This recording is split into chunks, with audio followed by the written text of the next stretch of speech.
Assalamualaikum warahmatullahi wabarakatuh. Perkenalkan, saya Mujahidin, NIM 18080560047 dari kelas Matematika Keuangan PM7B.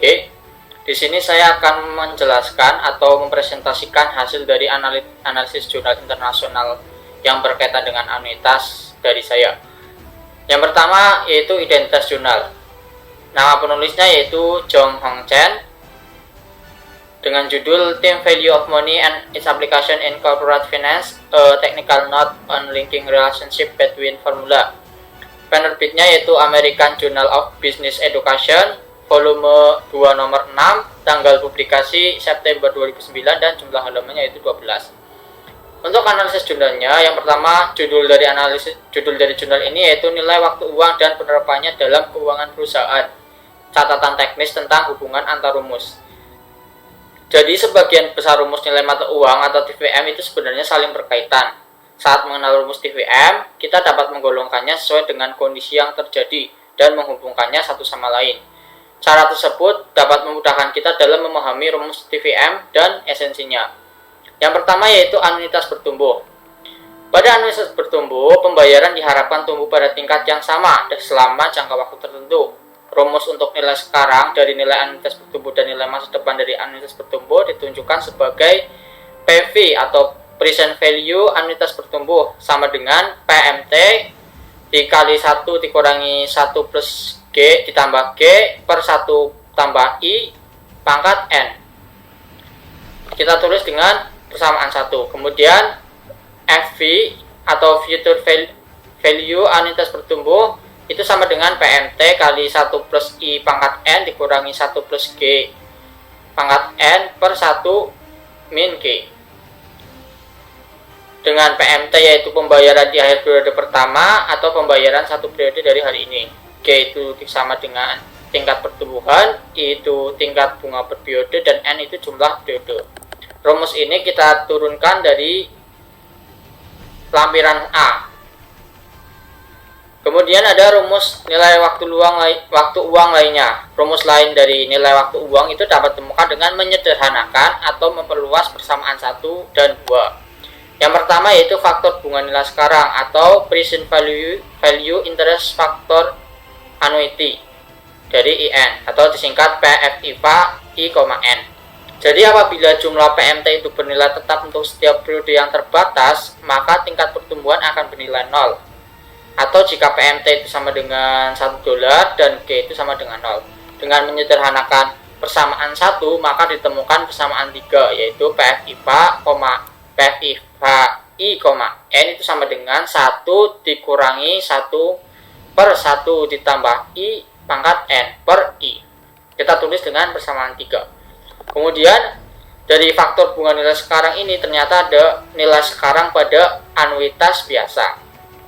Jadi nilai sekarang pada anuitas biasa itu diartikan sebagai present value dari PMT yang sama atau PMT lebih besar dari $0 terjadi pada akhir setiap periode untuk sejumlah periode pada waktu yang terbatas. Untuk mendapatkan rumus PV pada anuitas biasa, kita dapat menyederhanakan persamaan 1 dengan mengasumsikan bahwa G itu sama dengan 0 atau dengan mengalihkan PMT dengan 3. Dengan cara di atas, rumus dari nilai sekarang pada anuitas biasa itu sebagai berikut. PV anuitas biasa itu sama dengan PMT kali 1 dikurangi 1 plus I pangkat N per I sama dengan PMT kali PFIVA I, N. Jadi ini yang 1 dikurangi 1 per 1 plus I pangkat N per I itu kita ganti dengan PFIVA I pangkat N sesuai dengan rumus sebelumnya. Selanjutnya yaitu nilai sekarang pada anuitas jatuh tempo.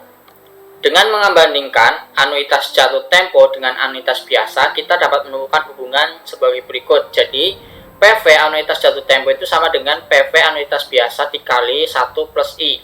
Kita gunakan persamaan 3 untuk mengalihkan dengan 1 plus I. Kita dapatkan PFIVA I, N itu dikali 1 plus I itu sama dengan PFIVA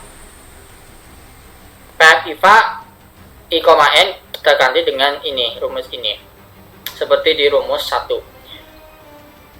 1 dikurangi 1 per 1 plus I pangkat N per I, kita kalikan dengan 1 plus I, sehingga kita dapatkan 1 plus I dikurangi 1 per 1 plus I N min dikurangi 1 per I, sama dengan 1 dikurangi 1 per 1 plus I pangkat N dikurangi 1 per I ditambah 1, sama dengan PF IFA I, N min 1 ditambah 1. Kita tulis dengan persamaan 6. Gabungkan persamaan 4, 5, dan 6 sehingga didapatkan rumus nilai sekarang pada anuitas jatuh tempo sebagai berikut. Jadi berdasarkan menggabungkan persamaan 4, 5, dan 6, kita dapatkan PV anuitas jatuh tempo itu sama dengan PMT kali PF IFA 1,N kali 1 plus I itu sama dengan PMT dikali PF IFA I, N dikurangi 1 ditambah I. Kita tulis sebagai persamaan 7. Kemudian ada faktor bunga pada nilai masa depan atau FV IFA I, N atau Future Value Interest Factor Annuity. Faktor bunga pada nilai masa depan adalah nilai masa depan FV dari suatu pembayaran $1 PMT sama dengan $1 yang terjadi pada akhir setiap periode untuk jumlah periode terbatas. Ketika PMT bernilai sama pada setiap periode mengakibatkan tingkat pertumbuhan menjadi 0. G sama dengan 0. Ketika PMT itu $1 dan G sama dengan 0, maka persamaan 2 akan disederhanakan menjadi persamaan 8, yaitu FV IFA I, N itu sama dengan 1 plus I pangkat N dikurangi 1 per I. Kita tulis dengan persamaan 8. Kemudian ada turunannya yaitu nilai masa depan pada anuitas biasa. Yaitu FV anuitas biasa adalah nilai dari FV dari PMT yang sama. Jika PMT itu lebih besar dari $0 terjadi pada setiap periode untuk sejumlah periode yang terbatas. FV anuitas biasa yang membutuhkan G sama dengan 0 atau tingkat pertumbuhan 0 karena jumlah PMT bernilai sama pada setiap periode adalah kasus khusus dari FV anuitas bertumbuh.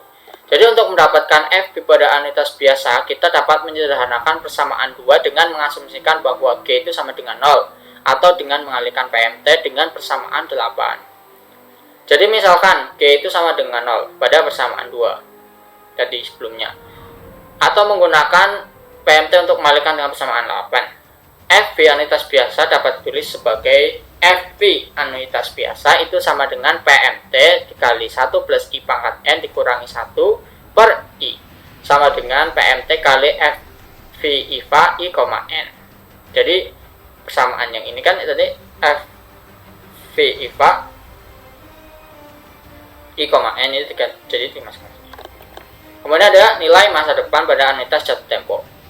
Dengan membandingkan anuitas biasa dengan anuitas jatuh tempo, kita dapat menemukan rumus atau hubungan antara anuitas jatuh tempo dengan anuitas biasa. FV anuitas jatuh tempo itu ternyata FV anuitas biasa dikalikan dengan 1 ditambah I. Sehingga dengan menggunakan persamaan 8 untuk mengalihkan dengan 1 plus I, kita dapatkan FV IFA itu I, N kali 1 plus I itu sama dengan 1 plus I N kurangi 1 per I kali 1 plus I, sama dengan 1 plus I N ditambah 1 dikurangi 1 plus I per I, sama dengan 1 plus I N ditambah 1 dikurangi 1 per I, sama dengan FV IFA I N tambah 1 dikurang 1. Kita tulis dengan persamaan 11. Kemudian dengan menggabungkan persamaan 9, 10, dan 11, kita dapatkan rumus dari FV anuitas biasa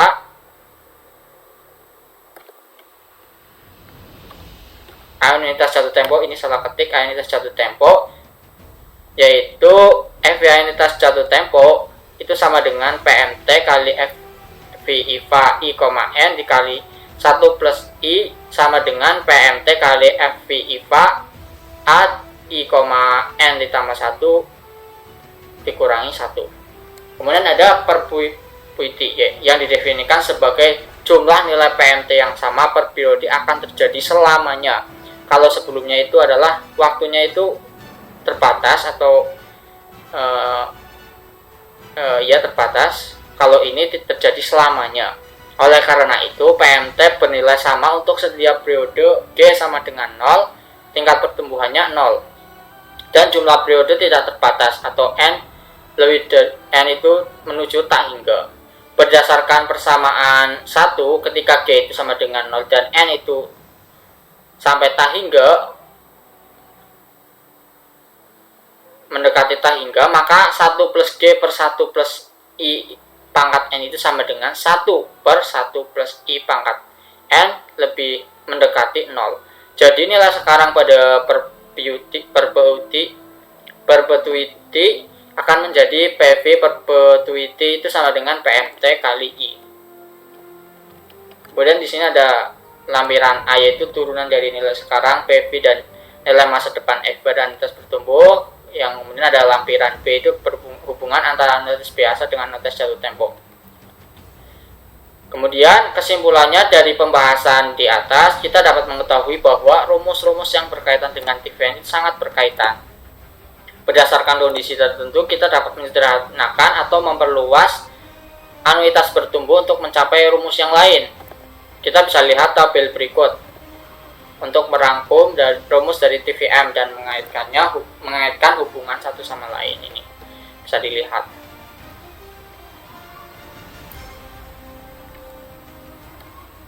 Kemudian ada kekurangan dan kelebihan jurnal. Kelebihannya yaitu dalam pembahasannya, jurnal ini mengaitkan satu rumus dengan rumus yang lain, sehingga pembaca dapat langsung memahami asal-usul dari rumus yang didapatkan. Pembaca juga dapat melihat kesimpulan di akhir itu, ada kesimpulan itu hubungan antar rumus yang lebih detail ya pada bagian tabel yang ini. Dan kekurangannya itu dalam penulisannya seharusnya diberikan keterangan apa jenis penelitiannya, kemudian bagaimana metode penelitiannya, dan bagaimana latar belakang masalahnya. Di sini tidak dijelaskan bagian itu.